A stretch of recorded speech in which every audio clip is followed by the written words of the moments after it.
सर्वप्रथम बहुजन समाज में जन्मे सभी संतों महापुरुषों को कोटि कोटि नमन करते हुए और आज इस प्रांगण में उपस्थित मेरी मातृशक्ति, मेरे पिता तुल्य बुजुर्गवार, मेरे नौजवान साथी जो यहाँ पर बैठे हैं, और लगातार मैं भी देख रहा हूं कि किस प्रकार से हमारे कथावाचक और उनकी समस्त टीम लगातार समाज को किस प्रकार जागरूक कर रही है। क्योंकि मैं भी जब से इनके प्रोग्राम चले हैं, लगातार जहां पर भी इनके प्रोग्राम हुए हैं वहां पर लगातार प्रोग्राम अटेंड किए हैं। तो जितने भी नौजवान साथियों ने इस प्रोग्राम का आयोजन कराया है, मैं उन सभी साथियों का आभार व्यक्त करते हुए, धन्यवाद करते हुए कि आप सभी साथियों ने मुझे इस योग्य समझा कि कलियर विधानसभा के सबसे बड़े गांव सांथर शाह में मुझे आमंत्रित किया। आज इस कथा का पहला दिन है और पहले दिन से ही आप लोग बड़ी अच्छी संख्या में यहां पर बैठकर इस कथा का लुत्फ उठा रहे हैं। तो मैं धन्यवाद करना चाहता हूं समस्त साथियों का, राजेश कुमार जी, अजीत कुमार जी, धर्मराज जी, दीपक जी, अनिल जी, अनिल दरोगा जी, संजीत जी, वीर सिंह जी, कंवरपाल जी, रणधीर जी, वेद प्रकाश जी, गोविंद जी, देवेंद्र जी, सियानंद जी, रविंदर जी, जितेंद्र जी, जगबीर जी, जगदीश जी, छोटा भाई सचिन, दलीप कुमार जी, अंशपल जी, मनोज जी, और लगातार भीम आर्मी भारत एकता मिशन के कारवा को आगे बढ़ाने वाले बड़े ही मजबूत साथी, विधानसभा पिरान कलियर के विधानसभा अध्यक्ष नीरज कुमार जी, जो वर्तमान में आजाद समाज पार्टी के विधानसभा अध्यक्ष लगाए गए हैं, और यहाँ पर उपस्थित छोटा भाई सचिन, जो भीम आर्मी भारत एकता मिशन से लगातार फेसबुक के माध्यम से, अन्य सोशल मीडिया के माध्यम से उनकी समस्त टीम समाज को एक अच्छा मैसेज देने का काम करती है। मैं सभी साथियों का धन्यवाद करना चाहता हूं। आप लोगों के बीच में आपका बेटा, आपका बच्चा सिर्फ और सिर्फ इतना कहने के लिए आया है। मैं जहां पर भी जाता हूं सिर्फ यही बोलता हूं कि ये समय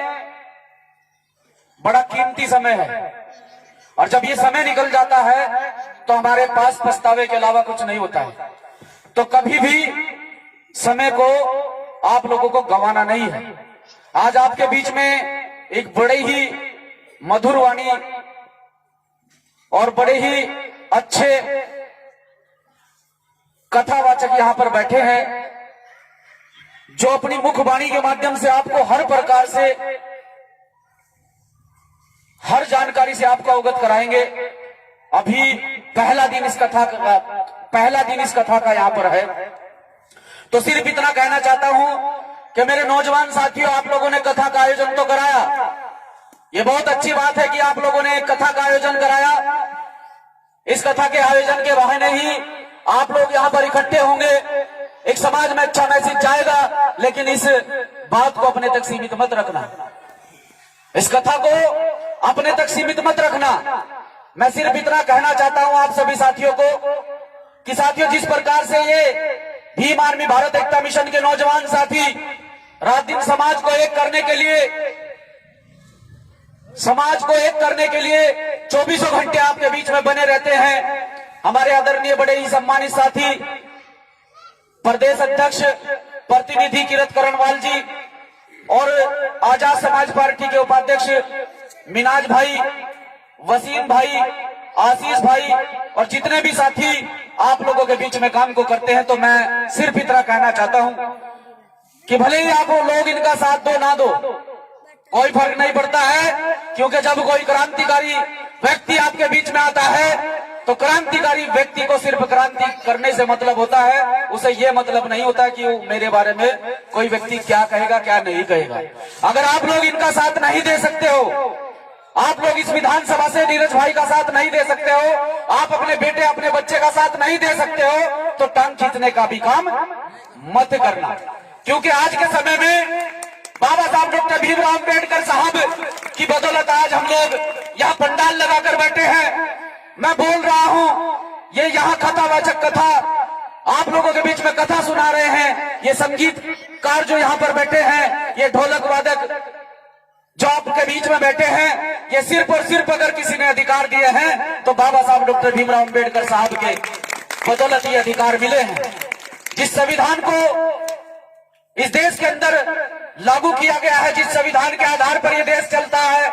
आज वर्तमान में जो सरकारें हैं लगातार इस संविधान में संशोधन कर करके हर प्रकार से संविधान को कमजोर किया जा रहा है। लेकिन चाहे वो भीम आर्मी के साथी हो, चाहे वो अन्य किसी दल के साथी हो, आप लोगों के बीच में आते हैं, आपको बताते हैं, आपको समझाते हैं, लेकिन आप समझने की कोशिश नहीं करते हैं। आपका सिर्फ काम वो है कि अभी आग दूसरे के घर में लगी है, जब आग मेरे घर में लगेगी तब मैं उसे बुझाने का काम करूंगा। अभी शोषण दूसरे के साथ हुआ है, जब शोषण मेरे साथ होगा तब मैं उसका सामना करने की कोशिश करूंगा। सामना तभी कर देना चाहिए जब समाज के गरीब, मजलूम, शोषित व्यक्ति के साथ में जब गलत होता है तो पूरा समाज एक होकर उसकी आवाज को बुलंद करने का काम करे, तभी इस देश के अंदर से शोषण खत्म हो सकता है। लेकिन आप लोगों को ये बात समझनी पड़ेगी, यहाँ मंच के माध्यम से आप लोगों को बताया जा रहा है, आप लोगों को समझाया जा रहा है। अगर मेरी आवाज मेरे सैनी समाज के साथियों तक पहुंच रही है तो मैं सिर्फ उन्हें इतना कहना चाहता हूं कि मेरे सैनी समाज के लोगों, गलत फहमी में मत रहना। जिस श्रेणी में ये दलित समाज का बच्चा आता है उसी श्रेणी में तुम लोग आते हो, क्योंकि इस देश के अंदर जब मनुस्मृति लागू थी, जब इस देश के अंदर वर्ण व्यवस्था लागू थी, तो यहाँ 4 वर्णों में इस समाज को विभाजित किया गया था, ब्राह्मण, वैश्य, क्षत्रिय और शूद्र श्रेणी में। यही वो लोग जो यहाँ पर बैठे हैं, जो यहाँ पर खड़े होकर बोल रहे हैं, और जो मेरे सैनी समाज के साथी अपने घरों में बैठकर मेरी आवाज को सुन रहे हैं, यही वो 6747 जातियों के लोग हैं जिन्हें चौथी श्रेणी में यानी कि शूद्र श्रेणी में रखा गया। हम लोगों को आपस में ही बांटकर, हम लोगों को आपस में बंटवारा करके, आपस में इस भाईचारे को खत्म करने के लिए हमारे बीच में जातीय व्यवस्था लागू की गई, और इस जातीय व्यवस्था के आधार पर हम आज तक लड़ते रहते हैं। चमार जाटों को नहीं चाहता है, जाटो पासी को नहीं चाहता है, सैनी महर को नहीं चाहता है, तो ये व्यवस्था हमें कहीं ना कहीं तोड़नी पड़ेगी, तब जाकर हम बहुजन समाज बना सकते हैं। जब तक इस देश के अंदर बहुजन समाज का निर्माण नहीं होगा, मुझे लगता है कि इस देश के अंदर आप सत्ता स्थापित नहीं कर सकते हैं। मैं सत्ता स्थापित करने की बात इस वजह से कह रहा हूं कि साथियों, सड़कों पर आप लोग लड़ाई लड़ते हैं, सड़कों पर आप अपनी बात रखते हैं, क्या होता है, हमारे साथियों पर मुकदमे लगा दिए जाते हैं, क्या होता है, हमारे साथियों को जेल में डाल दिया जाता है। आज के दौर में आप देख सकते हैं कि माननीय कांसीराम साहब का बेटा आदरणीय डॉक्टर चंद्रशेखर आजाद, आप सभी माननीय कांसीराम साहब के खून हैं, माननीय कांसीराम साहब के बेटे हैं, लेकिन माननीय कांसीराम साहब का असली खून, असली बेटा उसी को मानूंगा जो माननीय कांसीराम साहब के कार्रवाई को आगे बढ़ाएगा। माननीय कांसीराम साहब के कार्रवाई को पीछे खींचने वाले व्यक्ति को ना तो माननीय कांसीराम साहब का खून मानूंगा, ना माननीय कांसीराम का बेटा मानूंगा, क्योंकि माननीय कांसीराम साहब ने इस देश के लिए और इस समाज के लिए बलिदान दिया है, इस समाज के लिए अपने घर को, परिवार को त्याग कर इस समाज को आगे बढ़ाने का काम किया है। लेकिन लगातार 2006 के बाद, माननीय कांसीराम साहब के जाने के बाद इस मिशन को पूरी तरह से नीलाम कर दिया गया, इस मिशन को पूरी तरह से पूंजीपतियों के हाथ में बेच दिया गया। ऐसा आज का नौजवान नहीं होने देगा, इस मिशन को फिर से खड़ा करेगा, माननीय कांसीराम साहब के सपने को साकार करके आज का युवा ये करके दिखाएगा। क्योंकि जब तक ये 85% मूल निवासी बहुजन समाज के लोग नहीं समझ पाएंगे, जब तक ये 85% मूल निवासी बहुजन समाज के लोग एक नहीं हो पाएंगे, तब तक हम इस देश से शोषण खत्म नहीं कर सकते हैं। ये सच्चाई है। मैं अपनी माता बहनों को कहना चाहता हूं, अगर मैं यहाँ खड़ा होकर बोल रहा हूं तो इसके पीछे किसी की कुर्बानी है। आप लोग यहाँ बैठे हैं, मुझे सुन रहे हैं, तो इसके पीछे किसी की कुर्बानी है। आज लाइट लगी है, इसके पीछे किसी की कुर्बानी है। अभी जोड़ के पानी की बात चल रही थी,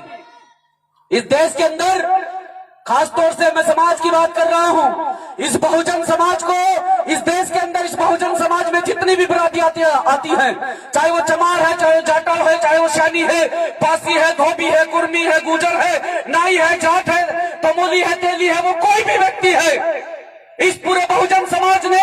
आज तक इस देश के अंदर जो भी पाया है वो मेहनत करके पाया है। अगर तुम्हें इस देश के अंदर पानी पीने का भी अधिकार मिला है, जिन लोगों की गलतफहमी दिमाग में भरी पड़ी है, आज जो लोग बिस्लेरी का पानी पीते हैं और पानी पीने के बाद कभी उस महापुरुष को याद नहीं करते हैं जिसकी वजह से आज इन्हें बिस्लेरी का पानी पीने को मिला है, याद करके देखो। पढ़ना महान आंदोलन को, महान आंदोलन अपने आप में एक बड़ा ही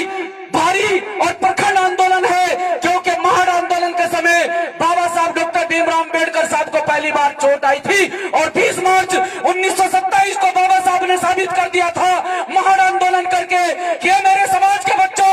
आज से तुम गंदा पानी नहीं पियोगे। जिस चौड़ पर, जिस तालाब पर एक मवेशी पानी पी सकता है, जिस चौड़ पर, जिस तालाब पर एक कुत्ता पानी पी सकता है, उस चौड़, उस तालाब पर तुम्हें पानी पीने का अधिकार नहीं था। लेकिन बाबा साहब ने 20 मार्च 1927 को इस प्रथा को तोड़कर एक आंदोलन खड़ा किया जिसका नाम था महान आंदोलन, और वो आंदोलन सफल हुआ। उस आंदोलन की बदौलत आज लोग बिस्लेरी का पानी पीते हैं, और बिस्लेरी का पानी पीने के बाद भी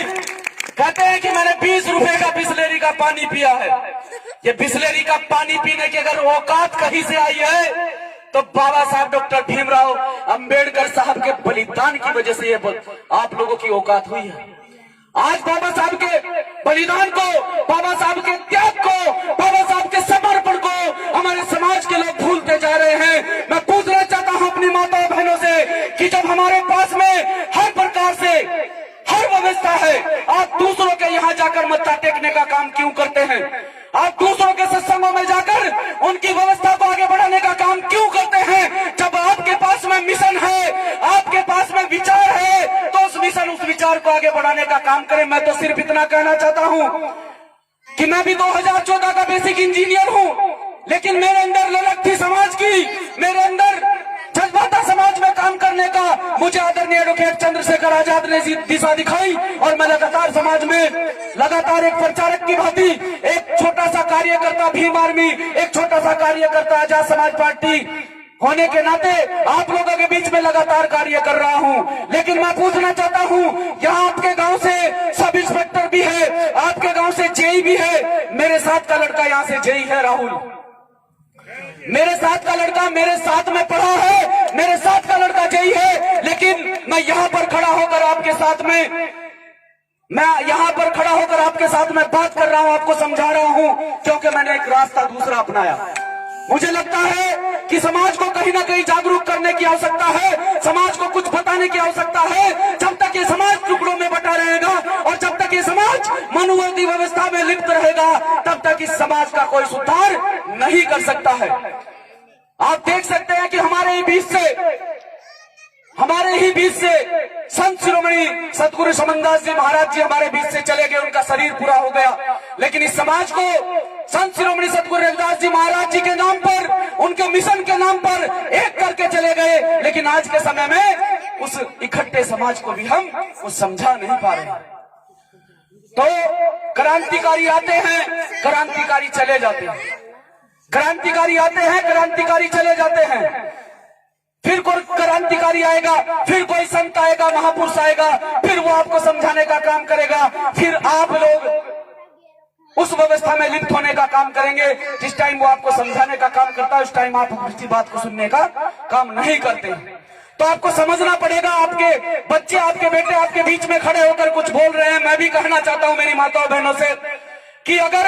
आज अधिकार मिला है, आज मान सम्मान मिला है, मेरी माताएं बहनें जो पढ़ी लिखी मेरी माताएं बहनें यहाँ पर बैठी हैं, आप लोग बराबरी का अधिकार रखती हैं, आप लोग डॉक्टर बनती हैं, इंजीनियर बनती हैं, आईएएस बनती हैं, पीसीएस बनती हैं, आप लोग अधिकारी कर्मचारी किसी भी पोस्ट पर जाकर बैठ जाती हैं, आपको संपत्ति रखने का अधिकार है, आप पुरुषों की बराबरी करके किसी भी क्षेत्र में, किसी भी फील्ड में अपने आप को सक्षम कर सकती हैं, तो सिर्फ और सिर्फ बाबा साहब डॉक्टर भीमराव अंबेडकर साहब की देन है। नहीं तो जब इस देश के अंदर मनुस्मृति लागू थी, जब 26 जनवरी 1950 से पहले इस देश के अंदर संविधान लागू नहीं था, जब इस देश के अंदर वर्ण व्यवस्था लागू उठी तो सबसे पहले ये कहा गया था, ढोल गवार पशु शूद्र और नारी सब है ताड़न के अधिकारी।